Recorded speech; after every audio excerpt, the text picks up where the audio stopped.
What was one of the loneliest moments you've ever experienced?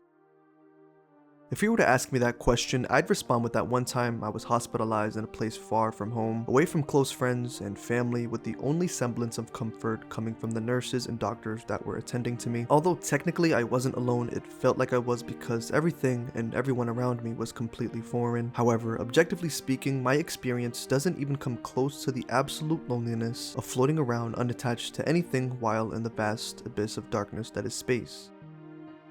Simply put, space and human beings aren't a good mix, as it doesn't provide basic necessities required for survival, such as oxygen, water, or food. Regardless, for some reason we were so fascinated by the idea of exploring space and learning more about it to the point where incredibly robust technology eventually would be invented, including one such piece of tech called an MMU, or Manned Maneuvering Unit, which was a quote, nitrogen-propelled, hand-controlled backpack device that allowed astronauts to move around without needing a tether to keep them anchored, giving them the ability to perform tasks away from the safety of the spacecraft. Given that we can't just walk around in space like we can on Earth, the importance of technology to ensure safe mobility cannot be understated. However, by the end of 1984, the MMU would no longer be used, as quote, most extravehicular activities or activities done outside of the spacecraft were effective without the use of the MMU. Tethers, safety grips, handbars, and other restraints allowed astronauts to work in the open cargo bay. In other words, an MMU wasn't exactly necessary for the various tasks astronauts had to get done. But despite this, the MMU most certainly had its moment to shine,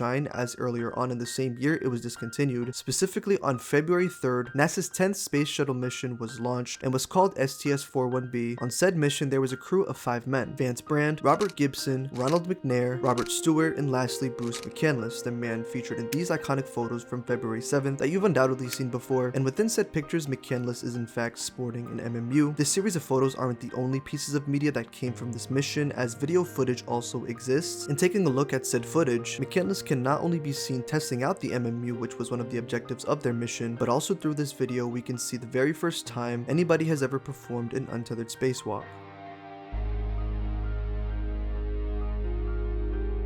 For those who don't know, a spacewalk is basically when an astronaut leaves their spacecraft to go do something outside, so an untethered spacewalk is when someone exits a spacecraft without anything physically attaching them to said spacecraft. And I don't think I have to explain why that sounds like such a scary task to perform. Despite this, however, through an article by The Guardian, McCandless expressed how his experience was wonderful and how it was a mix of personal elation and professional pride, as it had taken many years to get to that point. Through an article from NBC News, it talks about how he wasn't nervous as he was, quote, grossly overtrained, and he was also anxious to just get out there and fly. Quote, I felt very comfortable. It got so cold my teeth were chattering and I was shivering, but that was a very minor thing. McCandless technically wasn't alone during his mission, however. While he was performing the first ever untethered spacewalk, he was a decent distance away from the spacecraft, so with nobody immediately close to him, at that moment he was pretty much alone.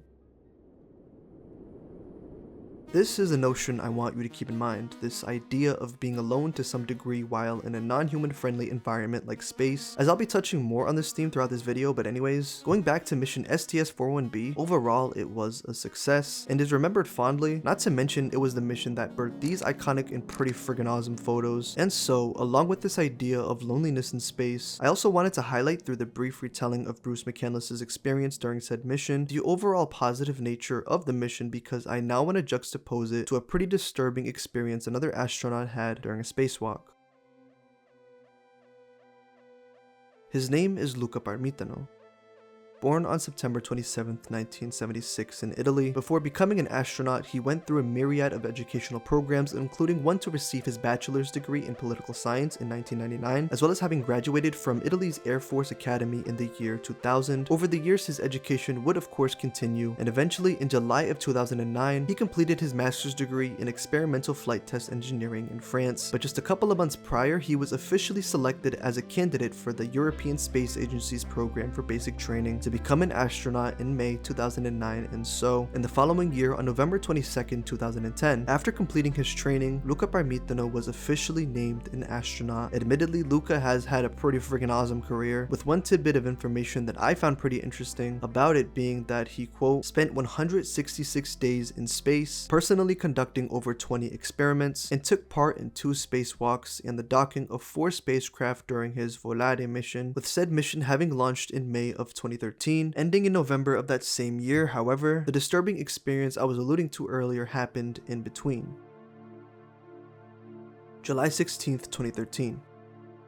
that was the day NASA astronaut Christopher Cassidy, along with Luca, had an excursion arranged referred to as EVA-23, and on said excursion, a 6-hour spacewalk outside of the International Space Station was planned. Initially, things were going smooth. The two exited the ISS both attached to 85-foot tethers, and they went off to complete their respective tasks. However, a little over 40 minutes into the spacewalk, Luca reported that he felt a lot of water in the back of his head. And mind you, at that point he not only had a spacesuit on, but he was also outside of the space station. So even though his suit provides him with oxygen, if water completely fills up his helmet, especially if he's outside of the ISS, that would be a pretty bad situation to say the least. A little over 50 minutes into the excursion, Luca still feels the water, and now with Christopher right next to him, he confirms this to be true. Now over an hour in, both Luca and Christopher were instructed to head back to the airlock, which is pretty much the entry and exit point of the spacecraft, and during Luca's trip back, not only did water begin shifting from the back of his head to the front, covering his eyes, nose, and ears, but the space station entered into orbital night, pretty much meaning that along with his already blurred vision because of the water, his sight was further obscured due to the immense darkness of Earth's shadow, with only a small area of light created by his headlamps being visible to him. Although difficult, Luca eventually did make it back to the airlock thanks to him having retraced his step via his tether, but even though he made it back, his problem persisted, having reported that a lot of water was covering a major portion of his face, forcing him to solely breathe through his mouth. Quote, 5 minutes after Luca, Christopher arrived at the airlock, went inside, and closed and locked the crew lock hatch. 3 minutes later, from inside the equipment lock section of the airlock, NASA astronaut Karen Nyberg began repressurizing the crew lock, a process that cannot be done too quickly or the two spacewalkers would not be able to keep their eardrums from bursting from the rapid pressure change. Now about an hour and 40 minutes into the mission, Luca's water-filled helmet was finally removed. He began drying off and also received assistance in removing his spacesuit from others that were aboard the ISS. Suffice to say, his experience was a close call, and when I was initially reading through the article, I'm not gonna lie, I was at the edge of my seat because so many things went wrong, and I didn't even get into the nitty-gritty in regards to all the mishaps that occurred. Overall, I'm happy he's alive and is still kicking it till this day, and also it's a good thing he had people there helping him out in that moment of difficulty, because imagine if he was completely alone. When it comes to the story of Yuri Gagarin, we don't have to imagine whether or not he was completely alone up there, as the spacecraft he was set to travel in, called the Vostok 3KA, was a capsule designed to carry only one person, and so before making his way towards the rocket, he had to get his ducks in a row in preparation for takeoff. Once that was all settled, he finally began heading over, making his way up the stairs and taking a seat.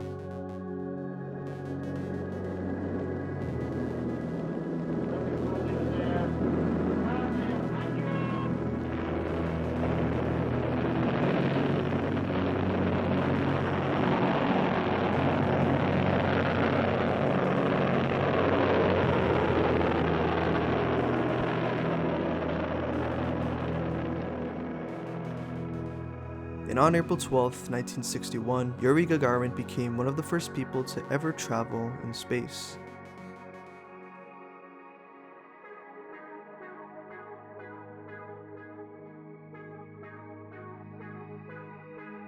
He was up there for 1 hour and 48 minutes completely alone, and ironically, despite the fact he was all alone, taking a look at his 1961 biography called Soviet Man in Space, specifically on page 30, he was asked the following question, quote, "Did you feel lonely out in space?" And he responded saying the following, quote, "No, I certainly did not feel lonely at all, for I knew my friends, in fact, all the Soviet people were watching my spaceflight. I was sure that the party and the government would be ready to help me should I find myself in straits, even though in the moment of spaceflight he was doing pretty well." In his 1962 biography called Road to the Stars, on page 124, he talks about his experience during training in preparation for the April 12, 1961 spaceflight in the Vostok 3KA, and the various physical and psychological training sessions he endured. Even though he ultimately persevered through said training, it of course was no small task, as he goes into the quote, "long stays in a specially equipped soundproof chamber designed to test a trainee's neuropsychic stability," and he also talks about how, quote, "sometimes you had to spend days on end in an isolated space of limited volume where you were completely cut off from the world. Not a sound, not a rustle, no movement in the air, nothing, no one to speak to. From time to time, according to the schedule, you must send a radio message. This communication is one-sided. You send a message and don't know whether it has been received. You get no answers from anybody, and whatever happens, nobody will come to your rescue. You are alone, absolutely alone, and only yourself to rely on."